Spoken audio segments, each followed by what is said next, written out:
ਹੁਣ ਇਸ ਗੱਲ ਨੂੰ ਹਮੇਸ਼ਾ ਯਾਦ ਰੱਖਿਓ ਕਿ ਅਸੀਂ ਹੁਣ ਸਾਮਰਥ ਵਾਲੇ ਕੰਮ ਨਹੀਂ ਕਰ ਸਕਦੇ, ਕਿਉਂਕਿ ਮਤੀ 28 ਅਧਿਆਏ ਦੀ ਆਇਤਾਂ ਦੇ ਅਨੁਸਾਰ ਅਸੀਂ ਹੁਣ ਸਿਰਫ ਚੇਲੇ ਬਣਾਉਣ ਦਾ ਕੰਮ ਕਰਦੇ ਹਾਂ ਅਤੇ ਯਿਸੂ ਮਸੀਹ ਦੀ ਆਗਿਆ ਮੰਨਣੀ ਸਿਖਾਉਣਾ, ਸੁਸਮਾਚਾਰ ਪ੍ਰਚਾਰ ਦਾ ਆਪਾਂ ਕੰਮ ਕਰਦੇ ਹਾਂ। ਇਸ ਲਈ ਹੁਣ ਸਾਨੂੰ ਕੋਈ ਆਗਿਆ ਨਹੀਂ ਹੈ ਕਿ ਅਸੀਂ ਕੋਈ ਚਿੰਨ੍ਹ ਚਮਤਕਾਰ ਕਰੀਏ ਔਰ ਸਾਮਰਥ ਵਾਲੇ ਕੰਮ ਕਰੀਏ, ਕਿਉਂਕਿ ਯਿਸੂ ਮਸੀਹ ਨੇ ਪਹਿਲੀ ਵਾਰੀ ਚੇਲਿਆਂ ਨੂੰ ਭੇਜਿਆ ਕਿ ਜਾਓ ਦੁਸ਼ਟ ਆਤਮਾ ਕੱਢੋ ਔਰ ਸਮਰਥ ਵਾਲੇ ਕੰਮ ਕਰੋ। ਫਿਰ ਯਿਸੂ ਮਸੀਹ ਨੇ ਦੂਸਰੀ ਵਾਰ ਫਿਰ ਚੇਲਿਆਂ ਨੂੰ ਭੇਜਿਆ ਕਿ ਜਾ ਕੇ ਦੁਸ਼ਟ ਆਤਮਾ ਕੱਢੋ ਔਰ ਸਮਰਥ ਵਾਲੇ ਕੰਮ ਕਰੋ। ਦੇਖੋ, ਯਿਸੂ ਮਸੀਹ ਨੇ 2 ਵਾਰ ਚੇਲਿਆਂ ਨੂੰ ਭੇਜਿਆ ਔਰ ਉਹਨਾਂ ਨੂੰ ਆਗਿਆ ਦਿੱਤੀ, ਹੁਕਮ ਦਿੱਤਾ ਔਰ ਉਹਨਾਂ ਨੂੰ ਸਾਮਰਥ ਵੀ ਦਿੱਤੀ ਔਰ ਚੇਲਿਆਂ ਨੇ ਸਮਰਥ ਵਾਲੇ ਕੰਮ ਵੀ ਕੀਤੇ, ਦੁਸ਼ਟ ਆਤਮਾ ਕੱਢੀਆਂ ਔਰ ਚੇਲੇ ਖੁਸ਼ ਸੀ ਕਿ ਦੁਸ਼ਟ ਆਤਮਾ ਸਾਡੇ ਵਸ ਵਿੱਚ ਨੇ। ਪਰ ਯਿਸੂ ਮਸੀਹ ਨੇ ਕਿਹਾ ਕਿ ਇਸ ਗੱਲ 'ਤੇ ਖੁਸ਼ ਨਾ ਹੋਵੋ, ਇਸ ਗੱਲ 'ਤੇ ਖੁਸ਼ ਹੋਵੋ ਕਿ ਤੁਹਾਡਾ ਜਿਹੜਾ ਨਾਮ ਹੈ ਉਹ ਜੀਵਨ ਦੀ ਪੁਸਤਕ ਵਿੱਚ ਲਿਖਿਆ ਹੋਇਆ ਹੈ। ਤੀਸਰੀ ਆਗਿਆ ਦੇ ਅਨੁਸਾਰ ਹੁਣ ਅਸੀਂ ਚਮਤਕਾਰ ਨਹੀਂ ਕਰ ਸਕਦੇ ਔਰ ਇਹੀ ਸਿੱਖਿਆ ਅੱਜ ਦੇ ਪਾਦਰੀ ਸਾਨੂੰ ਦਿੰਦੇ ਨੇ। ਅੱਜ ਦੇ ਪਾਦਰੀ ਇਸ ਗੱਲ ਦਾ ਦਾਅਵਾ ਕਰਦੇ ਨੇ ਕਿ ਪਵਿੱਤਰ ਆਤਮਾ ਨੇ ਸਾਨੂੰ ਇਹ ਵਚਨ ਸਿਖਾਇਆ ਔਰ ਪਵਿੱਤਰ ਆਤਮਾ ਸਾਨੂੰ ਕਹਿ ਰਿਹਾ ਹੈ ਕਿ ਇਸ ਵਚਨ ਦੇ ਅਨੁਸਾਰ ਹੁਣ ਅਸੀਂ ਚਿੰਨ੍ਹ ਚਮਤਕਾਰ ਨਹੀਂ ਕਰਨੇ। ਪਰ ਮੇਰਾ ਸਵਾਲ ਇਹ ਖੜਾ ਹੋ ਜਾਂਦਾ ਹੈ ਕਿ ਅਗਰ ਇਸ ਵਚਨ ਦੇ ਆਧਾਰ ਉੱਤੇ ਅਗਰ ਅਸੀਂ ਅੱਜ ਸਮਰਥ ਵਾਲੇ ਕੰਮ ਨਹੀਂ ਕਰ ਸਕਦੇ, ਆਪਾਂ ਚਿੰਨ੍ਹ ਚਮਤਕਾਰ ਨਹੀਂ ਕਰ ਸਕਦੇ, ਤਾਂ ਫਿਰ ਇਹ ਵਚਨ ਪਤਰਸ ਜਾਂ ਪੌਲਸ ਜਾਂ ਸਿਲਾਸ ਸਾਰੇ ਚੇਲੇ ਸੇਵਕਾਂ ਨੂੰ ਇਹ ਵਚਨ ਸਮਝ ਕਿਉਂ ਨਹੀਂ ਲੱਗਾ ਉਸ ਵੇਲੇ?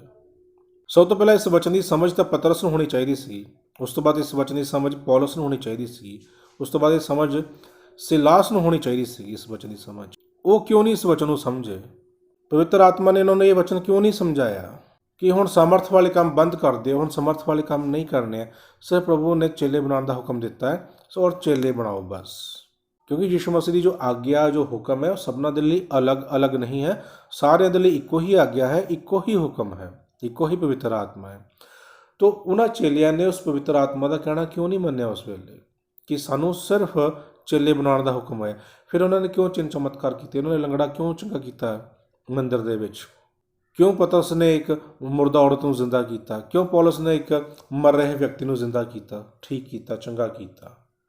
ਔਰ ਬਹੁਤ ਸਾਰੇ ਚਿੰਨ੍ਹ ਚਮਤਕਾਰ ਜੋ ਕਿ ਪ੍ਰੇਰਿਤਾਂ ਦੇ ਕੰਮਾਂ ਵਿੱਚ ਲਿਖੇ ਹੋਏ ਨੇ, ਉਹ ਸਾਰੇ ਆਗਿਆ ਮਿਲੀ ਹੈ ਕਿ ਸਿਰਫ ਚੇਲੇ ਬਣਾਓ, ਕੋਈ ਚਿੰਨ੍ਹ ਚਮਤਕਾਰ ਨਹੀਂ ਕਰਨਾ। ਇਹ ਆਗਿਆ ਅੱਜ ਦੇ ਪਾਦਰੀਆਂ ਨੂੰ ਸਮਝ ਲੱਗ ਚੁੱਕੀ ਹੈ ਚੰਗੀ ਤਰ੍ਹਾਂ ਔਰ ਅੱਜ ਦੇ ਪਾਦਰੀ ਇਸ ਉੱਤੇ ਅਟਲ ਨੇ ਔਰ ਇਸੇ ਤਰੀਕੇ ਨਾਲ ਆਪਣਾ ਕੰਮ ਕਰ ਰਹੇ ਨੇ। ਪਰ ਉਸ ਵੇਲੇ ਦੇ ਪਾਦਰੀਆਂ ਨੂੰ ਇਹ ਗੱਲ ਸਮਝ ਕਿਉਂ ਨਹੀਂ ਲੱਗੀ? ਹੁਕਮ ਮਿਲਿਆ, ਤੀਸਰਾ ਹੁਕਮ, ਜਾਓ ਚੇਲੇ ਬਣਾਓ, ਅਤੇ ਪਤਰਸ ਨੂੰ ਇਹ ਗੱਲ ਸਮਝ ਨਹੀਂ ਲੱਗੀ ਔਰ ਅੱਜ ਦੇ ਪਾਦਰੀਆਂ ਨੂੰ ਇਹ ਗੱਲ ਚੰਗੀ ਤਰ੍ਹਾਂ ਸਮਝ ਲੱਗ ਗਈ ਹੈ। ਦੇਖੋ ਅੱਜ ਪਵਿੱਤਰ ਆਤਮਾ ਕਿੰਨਾ ਮਹਾਨ ਕੰਮ ਕਰ ਰਿਹਾ, ਅੱਜ ਪਵਿੱਤਰ ਆਤਮਾ ਕਿੰਨੀ ਵੱਡੀ ਸੇਵਕਾਈ ਕਰ ਰਿਹਾ ਕਿ ਅੱਜ ਦੇ ਪਾਦਰੀਆਂ ਨੂੰ ਇਹ ਸੱਚ ਦੱਸ ਰਿਹਾ ਹੈ।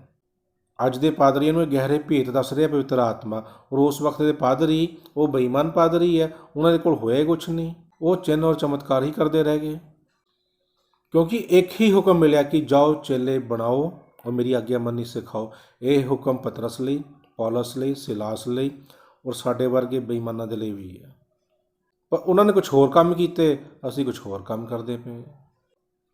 99% ਪਵਿੱਤਰ ਆਤਮਾ ਸਾਡੇ ਅੰਦਰ ਕੰਮ ਕਰਦਾ ਪਿਆ, ਸਭ ਕੁਛ ਕਰਦਾ ਪਿਆ, ਗਿਆਨ ਦਾ ਭੰਡਾਰ, ਵਚਨ ਦਾ ਭੰਡਾਰ, ਅੰਨ ਭਾਸ਼ਾ, ਸਭ ਕੁਛ ਕੰਮ ਕਰਦਾ ਪਿਆ। ਅਗਰ ਕਿਸੇ ਬਿਮਾਰ ਨੂੰ ਚੰਗਾ ਕਰਨਾ ਹੋਵੇ, ਉੱਥੇ ਜਾ ਕੇ ਸਾਡੀ ਬੋਲਤੀ ਬੰਦ।